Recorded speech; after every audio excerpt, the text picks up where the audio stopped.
আজকের প্রোগ্রামে আমি আপনাদের অন্তরস্থল থেকে আপনাদেরকে ধন্যবাদ জানাচ্ছি। সাথে সাথে জাতীয় নাগরিক পার্টিতে যারা যোগদান করতে আজকে আমাদের এই লড়াইয়ে ঐক্যবদ্ধ হওয়ার জন্য আপনারা প্রত্যয় ব্যক্ত করেছেন এবং এখানে আজকে যারা উপস্থিত আছেন, যারা যোগদান করবেন, তারা অতীতে স্বৈরাচার বিরোধী যে মুভমেন্টগুলো ছিল সেগুলোতে আমরা দেখেছিলাম, জেল খেটেছিল, জুলুমের শিকার হয়েছিল এবং মাঠে নেতা কর্মীদের পাশে তাদের যে অভিব্যক্তি এবং দীর্ঘ লড়াইয়ের যে সংগ্রাম, সেটা পুরো বাংলাদেশের মানুষের কাছে আজ পরিচিত। নতুন বাংলাদেশ গঠনে জুলাইয়ের যে ব্যাটল গ্রাউন্ড আছে, জাতীয় নাগরিক পার্টিতে ওনারা ঐক্যবদ্ধ হয়েছেন। আমরা ওনাদেরকে আন্তরিকভাবে গ্রহণ করবো ইনশাআল্লাহ আজকে। সাথে সাথে আল্লাহর কাছে এটাও প্রার্থনা করব, আমরা যে লড়াই গত 17 বছর ধরে ছিলাম, যাতে ভবিষ্যতে যদি কেউ ফেসিবাদ বাংলাদেশে নতুন করে কায়েম করার প্রচেষ্টা চালায়, তাদের বিরুদ্ধে যাতে লড়াইটা, আগামীর সংগ্রামটা আমরা চালিয়ে নিয়ে যেতে পারি। সম্মানিত উপস্থিতি, আমাদের বর্তমান পরিস্থিতি 3টি লড়াই চলছে। যে লড়াইয়ের মধ্যে অন্যতম একটি লড়াই হলো গণতান্ত্রিক লড়াই। আপনারা দেখেছেন যে ক্যাম্পাসগুলোকে অস্থিতিশীল করার প্রচেষ্টা চালানো হচ্ছে।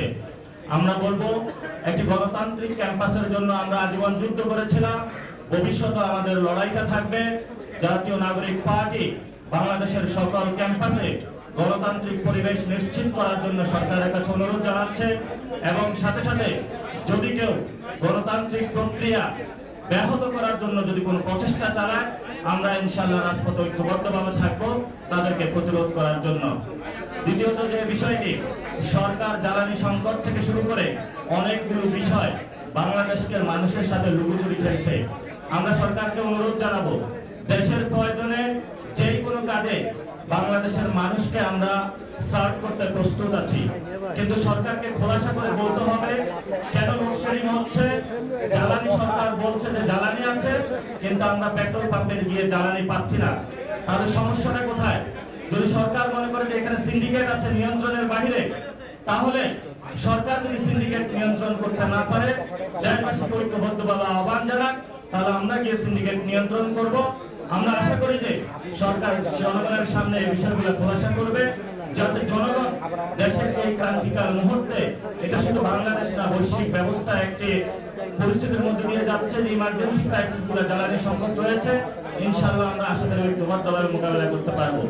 সাথে সাথে বিভিন্ন জায়গায় এসএসসি পরীক্ষার্থীরা আমাদেরকে ফোন দিচ্ছে যে লোডশেডিং এর কারণে তারা পড়াশোনা করতে পারছে না, তাদের পড়াশোনা ব্যাহত হচ্ছে, পরীক্ষার জীবনযাত্রা ব্যাহত হচ্ছে এবং মার্কেটগুলোতে দেখেছি আমরা যে আমাদের অর্থনৈতিক ব্যবস্থা নিম্নমুখী হচ্ছে, জনগণের নাবিশ্বাস হচ্ছে, দ্রব্যমূল্যের দাম বাড়ছে।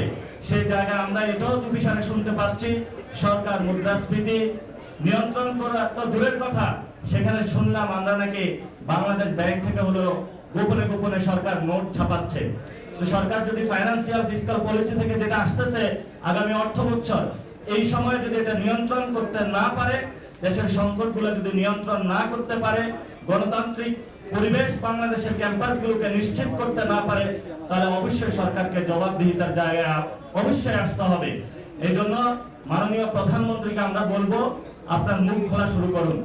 আমরা আপনার কাছে জবাবদিহিতা চাই, আপনি আমরা রেজাল্ট দেখতে চাই। আপনি বলেছেন সোশ্যাল সেফটি নেটস এর আওতায় বাংলাদেশের অনেকগুলো মানুষকে বিভিন্ন খাতে কার্ড দেওয়া হবে, আমরা এটাকে অভিনন্দন জানাচ্ছি, কিন্তু যে সেখানে যে টাকাগুলা আপনি ব্যয় করবেন, সেটা বাংলাদেশের যে বাজেট রয়েছে কত পার্সেন্ট ব্যয় করছেন, সে টাকাগুলা কোথায় থেকে আনবেন, সেটাও জনগণের জানার অধিকার আছে। এবং পার্লামেন্টে সরকারি দল বিরোধী দল আজকে যে আলোচনাগুলো চলছে করছে, এগুলো দেখে আমরা হতাশ। জনগণ আইন প্রণয়ন করার জন্য আপনাদেরকে পাঠিয়েছে, সেখানে যারা মানুষগুলো শহীদ হলো, জুলাই আহত হলো, সেই মানুষগুলোর একটি বড় দাবি ছিল যে বাংলাদেশে আমাদের হসপিটালগুলোতে অ্যাক্সেস থাকবে, এডুকেশন অ্যাক্সেস থাকবে, নতুন নতুন আইন তৈরি হবে, যে আইন তৈরিগুলোর মধ্য দিয়ে আমরা একটি নতুন বাংলাদেশ দেখতে পাবো। কিন্তু সরকার সেখানে গিয়ে আমরা দেখলাম কি, বিরোধী দলকে একবার হলো হাস্যোজ্জ্বল মুখে হলো সমালোচনা করে, আবার হলো সরকারি দলের মধ্যেও সরকার হলো কখনো কখনো চুপ করে থাকে।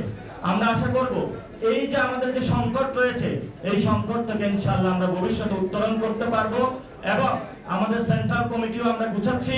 আমাদের দল এখন ডে বাই ডে বাংলাদেশের ইনশাআল্লাহ তৃণমূলে যাচ্ছে। আমরা আমাদের ফরেন ডেলিগেশন গুলো ঠিক করতেছি, যাতে ইন্টারন্যাশনাল এরিনা থেকে শুরু করে যত ক্রাইসিস গুলো রয়েছে আমাদের গণতান্ত্রিক প্রক্রিয়ার উত্তরণের ক্ষেত্রে আমরা যাতে ঐক্যবদ্ধভাবে জাতীয় নাগরিক পার্টি নেতৃত্বে নিশ্চিত করতে পারি, সেই ব্যবস্থা ইনশাআল্লাহ আমরা বাংলাদেশের মানুষকে ফেরত দেব। এখানে আমরা দেখেছিলাম বাংলাদেশে বেগম খালেদা জিয়া গণতন্ত্রের জন্য লড়াই করেছিলেন এবং সেই লড়াইয়ের জন্য উনি জীবন পর্যন্ত দিয়ে গিয়েছিলেন। কিন্তু আমরা এখন যেটা দেখছি, বেগম খালেদা জিয়ার যারা সন্তান রয়েছে, বেগম খালেদা জিয়ার অনুসারী দাবি করে, ভুয়া অনুসারী দাবি করে যারা গণতান্ত্রিক প্রক্রিয়াকে বিনষ্ট করার জন্য বাংলাদেশে নতুন করে ষড়যন্ত্র করছে, আমরা তাদেরকে বলবো, অতীত স্মরণ করুন যেদিন আপনি রাজপথে গুলি খেয়েছিলেন, অতীত স্মরণ করুন যেদিন আপনি গুম হয়েছিলেন। আশা করি আপনাদের বোধোদয় হবে। সে আহ্বান আপনাদের কাছে রেখে আজকে যারা যোগ দিয়েছে, ঐক্যবদ্ধভাবে ইনশাআল্লাহ আমরা বাংলাদেশ গঠন করব এই প্রত্যয় ব্যক্ত করে আমি আমার কথা শেষ করছি। লড়াইয়ে দেখা হবে। ইনকিলাব জিন্দাবাদ।